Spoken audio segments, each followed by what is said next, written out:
The gods foretold of this day. When a champion from Themyscira would be called upon to protect man's world. You're a princess, right? Something like that. Diana, explain yourself. His arrival is a sign. Man's world needs our help, Mother. Are you truly willing to throw away everything you are for the mere chance of helping them? It's what you taught me. It's Wonder Woman! Blast her!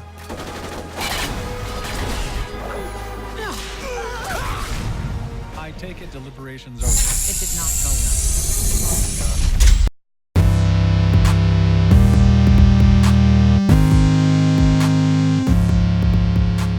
well. James. Yes. First time. Huh? First time for me. Oh, okay. I was trying to remember. No. What was it like working on this project? It was great. I love Wonder Woman, and I was waiting for them to greenlight another Wonder Woman project so I could do something with the character, and I enjoy it. It's something I've been wanting to do for a long time. Okay.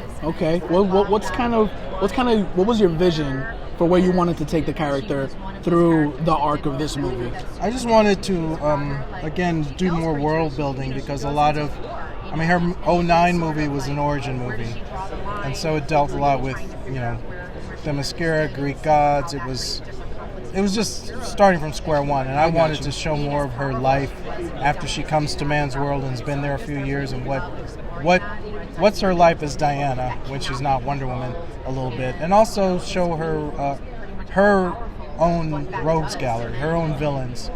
Usually we see her in the context of Justice League, the Justice League, right, and she's fighting, Darkseid or these big world-ending villains, and a lot of times her own villains that are in her comics don't get a lot of exposure, and so I wanted to give her a showcase so that if she were in a series, what kind of stuff would you see? Okay. What would be her supporting cast, and what's her life like?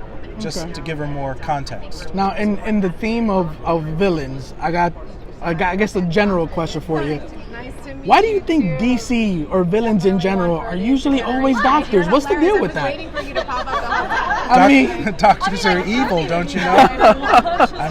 Who loves a doctor until you need them? And even then, the bill is, I don't know. I don't know. I think that's an old tradition that may go back to earlier times when people really didn't trust doctors. Right. Because that's, even the beginning of Pulps, the evil people were doctors. So I think it's people's distrust of someone who knows more than they do. I got you. That's not, I don't know. I'm just guessing. You excited for your vision of Wonder Woman to come out? I'm excited for people to see it. I hope it scratches an itch that hasn't been scratched by the movies, or Linda Carter or Gal Gadot. I hope I'm showing an aspect of it. If people react to it in the way they liked Wonder Woman, who was in the Justice League cartoon, right, I'll be happy. So. Great. Well, I got to tell you, I'm excited to see it. Thanks so much. Thanks for your time. Thank you. Thanks.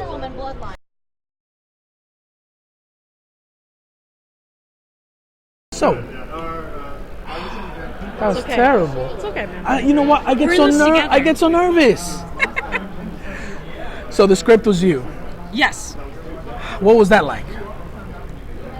I heard you say. The only reason I asked is because I heard you say earlier it was like writing your hero.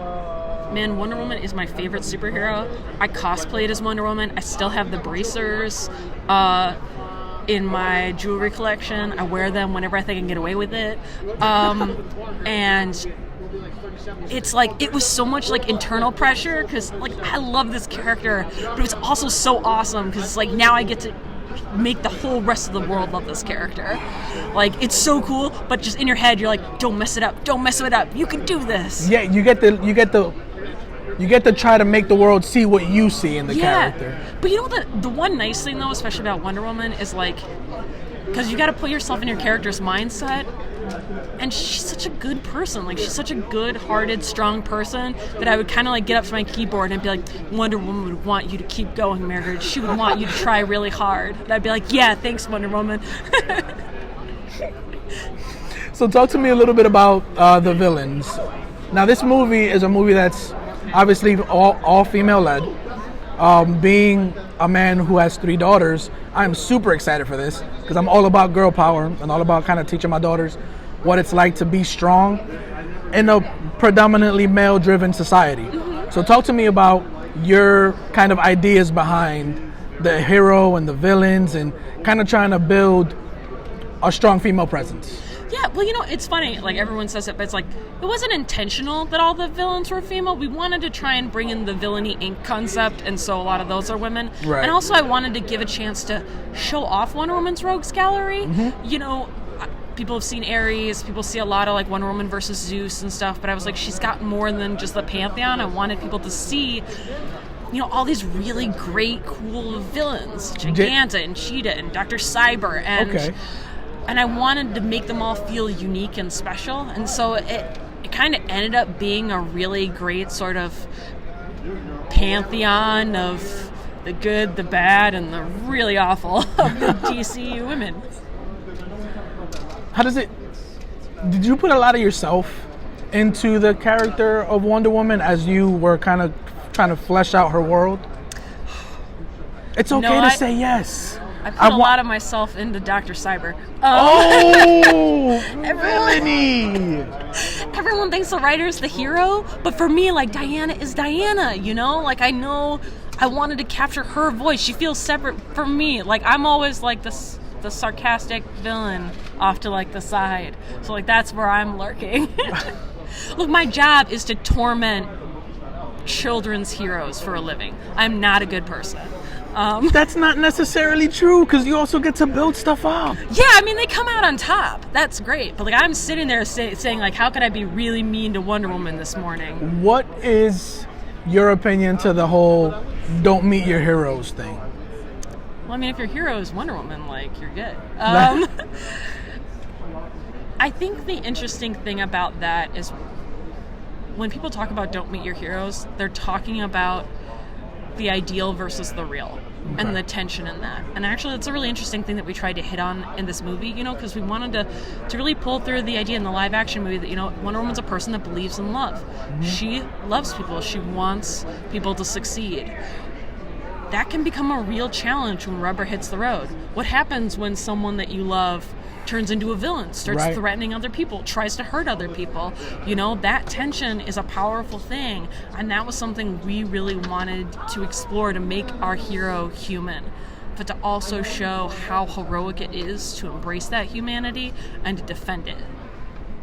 Wow. Yeah, I'm good at my job. No, you are so good with like the words and the talking. But in all seriousness, personally, I'm very excited to see your vision come to life. I mean, just the movie looks awesome. The concept is awesome. I love the idea of Silver Swan, and kind of following her story from the comic book and trying to see how it comes to animation and comes to life. I'm so excited. I'm so excited too. And I hope your daughters too. We didn't try and go for a kid rating, but I did want to, this is an adult movie. It's for grown-ups. Right. But I wanted to give a kind of message and a heroism that, like, if kids saw it, they could learn, like, it's a good lesson. Like, she's a hero. She's someone to look up to. And so I really wanted her to have values that people should look up to. So I really hope your kids like it. Oh, you're a hero and you're someone to look up to. Oh, thank you so much. Thanks for having me. Poison, you've got a super incoming. They're headed straight for you. You double-crossed us. Kill her! Are we good?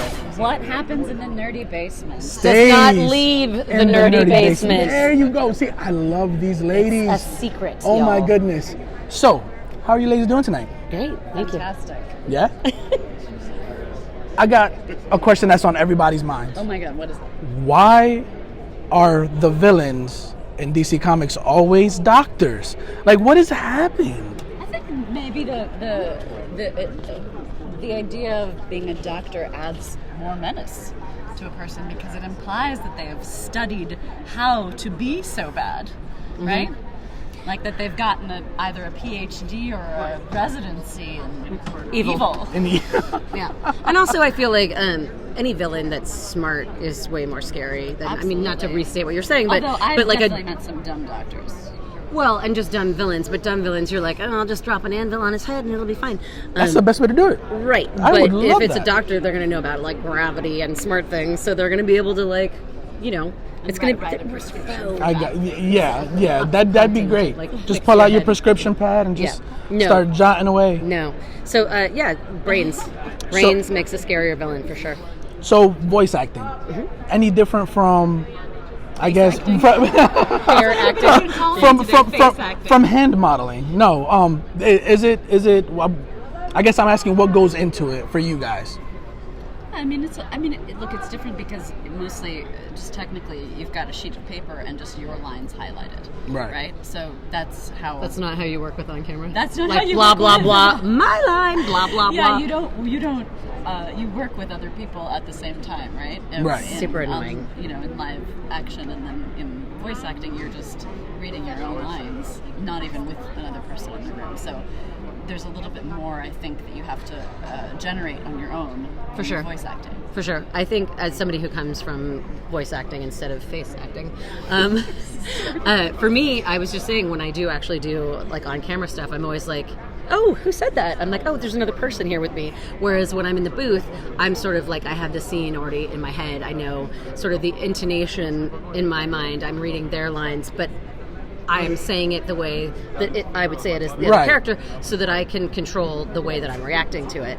And when I'm doing a scene with somebody else, it's exciting because you don't know what's coming. But I think it's different in the sense that you can see what you're reacting to. Right. There's another person that's kind of giving you. It's very organic and you're on your toes. But Mm-hmm. I think the thing with voice acting is you do need to generate so much more that's not in the room with you. You need to generate space and weight and relationship with somebody.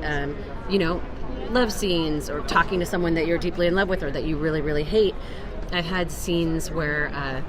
I did a game called Fallout, and one of the main characters, the main villain, I had to deal with, and I hated him so much. And then I later found out that he was voiced by one of my very dear friends. Aww. And so That's sweet. I was like, oh no, it's you.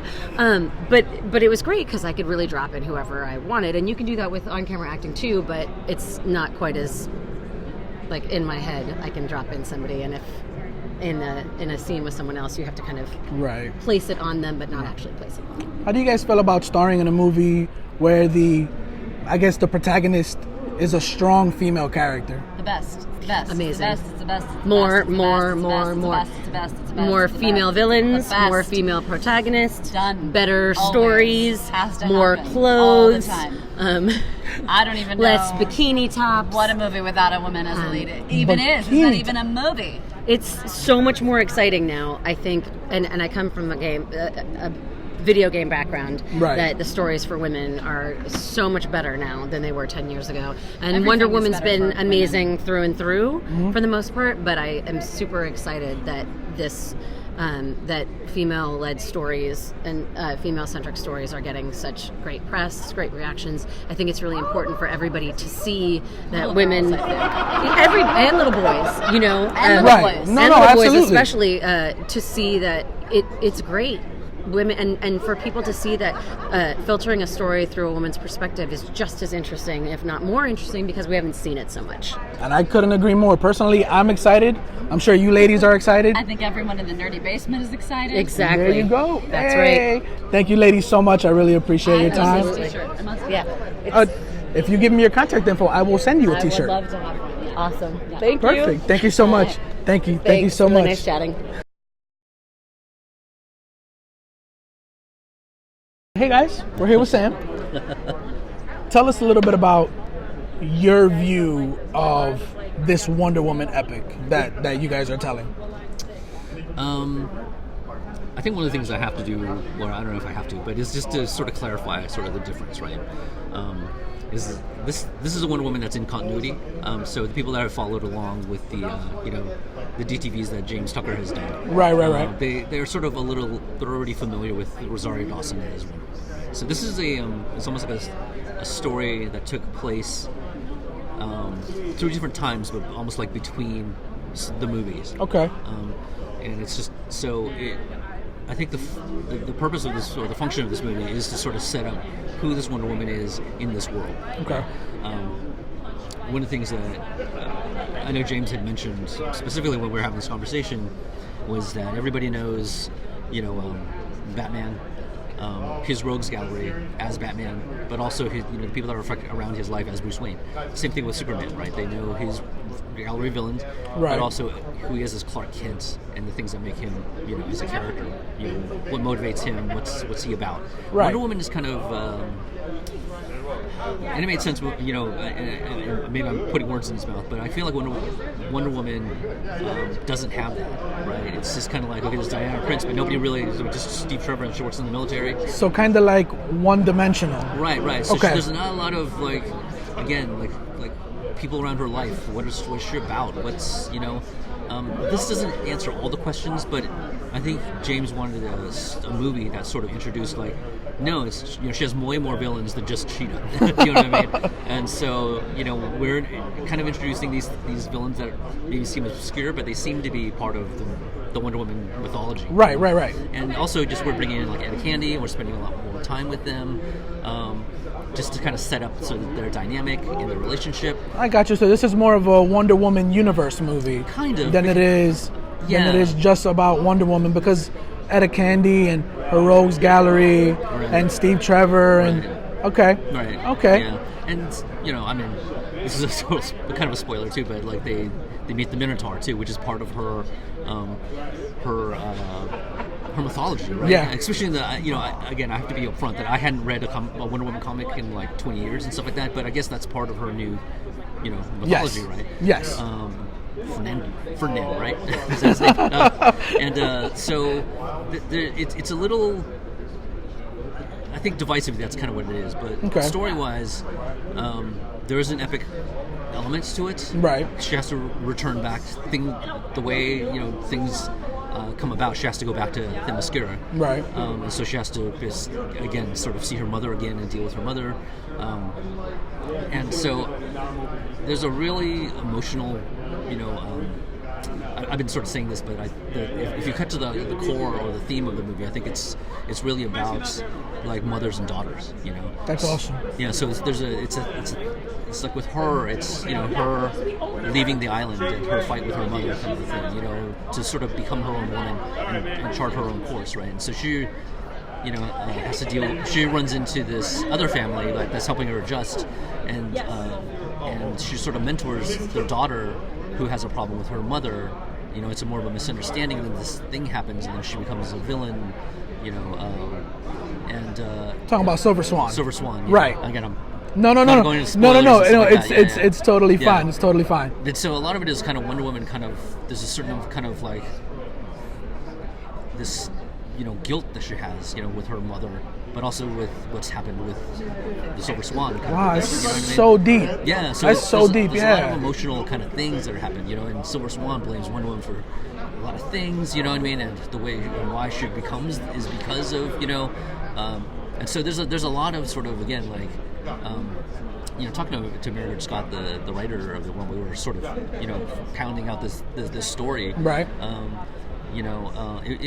And she had said that it's almost like women sort of defying their mother to become find their own identity kind of thing. So it's interesting. That's really good. Yeah. So there's a little bit of that kind of going on. The Silver Swan obviously kind of goes. She makes decisions. Because of these bad things. Because of actions that kind of happened. Right. Right. But hopefully, again, there's a redemptive element to it. You know what I mean? There's a redemptive element for Wonder Woman too. Awesome. And so, again, it's core because story-wise, it's a little nuts as far as all these elements kind of coming in and out and sort of how they fit together. But right. I think the core of the story again is. Well, I got to tell you, for one, I'm very excited to see the movie. Yeah. Thank you so much. Oh yeah, thank you. Thank you. Hopefully you get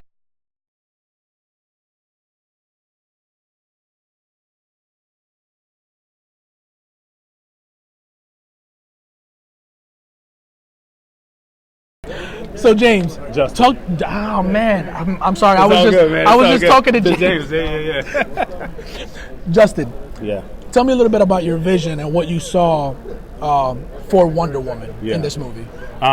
In terms of like vision, me, James, and Sam, we'll sit around like, okay, what's this movie about, and we'll try to hit on something. And for us in this movie, it's like Wonder Woman believes that like a hero never stops; they never give up, Right. no matter like how dire the situation, and so that's the thing that we want to try to bring to life. Me personally, it's just trying to do that to the best of my ability, really bringing the story to life. Awesome. How do you feel about, I guess, women being pushed to the forefront as far as in the comic book community or the comic book animation community, just the strength and power of women growing? Well, I freaking love it. I'm a minority myself, Right. I work in a world where, there's not tons and tons and tons of minorities, so, but it's getting better every day, and I really like how, like we have a woman writer who I've known Mairghread for a long time, so we both got on this project, we're like, yo, and I know how Mairghread thinks. I know she wants to make this character everything that she could be, and show how strong she is. Right. I think it's hugely important, man. I think that people need to see themselves, and we need to show the reality of the world. The reality of the world is everybody knows a strong woman, you know what I mean? So I want to see that. I want to bring that out. That's awesome. That's awesome. Talk to me about the villains in this movie. Yeah. The villains are dope. I was just telling somebody else that I love it when James introduces a villain because he's trying to create somebody that, that hero can fight for 10 movies, you know? So a lot of the villains in this movie are really strong, really powerful, and they take Wonder Woman to the brink, and we get to see more of her hero abilities, and her human, interactions. So they're cool. I hope that we get to see a lot more of them. Awesome, awesome. Could you give me a little something about the movie? A favorite scene? Something? I like all the fight scenes. We had a lot of really good fight storyboard artists in this. There's a fight that happens inside of a cave. That's all I would say. Between Wonder Woman. That I think is going to be really cool. I think that'll be a fan favorite. Awesome. Yeah, that's all I'll say. Awesome. Stay tuned. Watch that. Stay Watch tuned. that on the cave. All right, hey man, I really appreciate Absolutely. it, All Justin. right. Yep.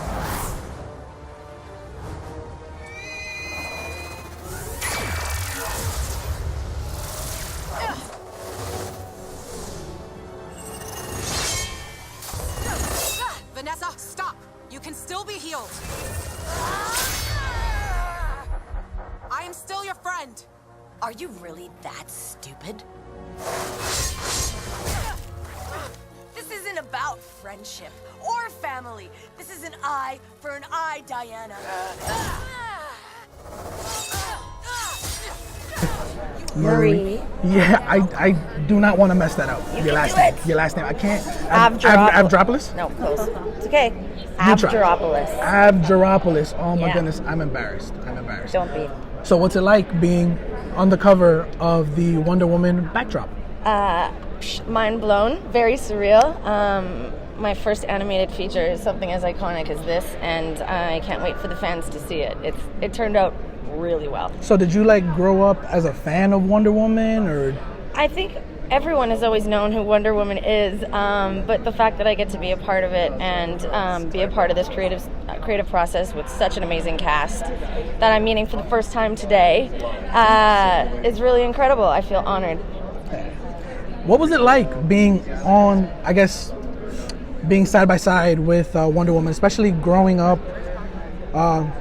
Because the Silver Swan role is a role where she kind of grows into a jaded character. Yes, she so does. what was the headspace for that? The headspace for that was a really interesting journey that I had the opportunity to take her on. I got to play her as a adolescent girl all the way through high school, where she becomes gothic and jaded and resentful towards her mother, and Diana, who moves into her home, and Diana becomes the favorite in the household, and that leads to a lot of animosity when you're a young teenage girl, I bet. full of hormones, piss, and vinegar. So when Silver Swan and her face off, it's a really incredible battle, and the fans are going to love it. Awesome. Can't wait to see it. Well, I Thank can't you wait so to see much. it too. Nice to meet you. Nice to meet you too.